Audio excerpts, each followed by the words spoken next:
If you're new to WordPress or maybe just need a quick refresher, today I'm going to show you exactly how to add a brand new page or edit an existing one using the latest tools WordPress has to offer.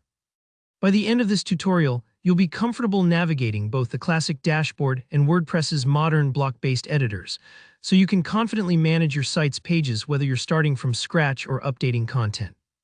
Let's dive right in. In WordPress as of 2026, managing pages is easier and more flexible than ever, thanks to the block editor and the site editor, which come standard with most modern block themes. These editors give you lots of control and creative freedom, while keeping things intuitive for beginners. First, let's talk about how to add a brand new page to your website. There are two main routes for this: through the classic dashboard or using the site editor if your theme supports it. Starting with the dashboard, once you've logged into your WordPress admin area, look towards the left sidebar and find Pages. If you click that, you'll see an Add New option pop up. This brings up a page creation screen with the block editor front and center, ready for you to craft your content. Alternatively, many newer WordPress themes allow you to build pages directly via the site editor. To do this, head to Appearance, then hit Editor. On the left, there's usually a Pages section. Just select that and look for a button labeled Add Page with a plus sign. Clicking this kicks off the same creation process, but within your site's live design context, which is really handy if you want all your pages to feel visually consistent. Here's something worth pausing for. When you add a new page, WordPress might prompt you to pick a starter pattern.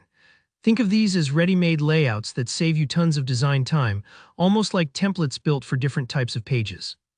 For example, you might see a portfolio layout or a contact page pattern. If none of the options suit your needs, just start with a blank page. Right at the top, there's an Add Title box. This is where you'll name your page, like About Us or Services. The title becomes both the headline for your content and what shows on your site menus, so make it clear and relevant.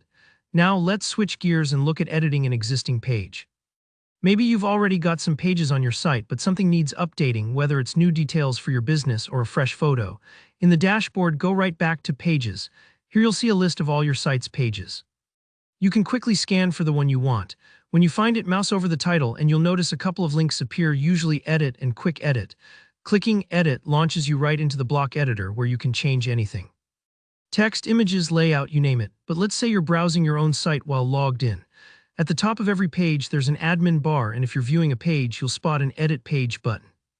This is a super convenient shortcut, especially if you notice a typo or need to swap out a photo while looking at the live site.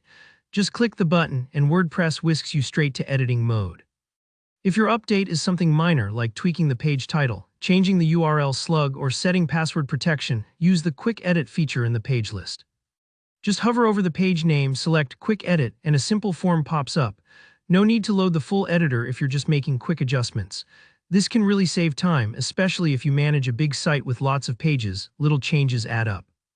As you work through adding or editing pages, remember, don't worry if something takes a few moments to find or if you're experimenting with these features for the first time. WordPress is designed to be forgiving, and you can always preview before publishing or revert back if you make a mistake. If you found this tutorial helpful, hit that like button below. I'd love to hear any questions you have or tips from your own WordPress experience, so drop a comment and let's help each other out. For more practical WordPress guides just like this, make sure to subscribe. Thanks for watching, and I'll see you in the next tutorial.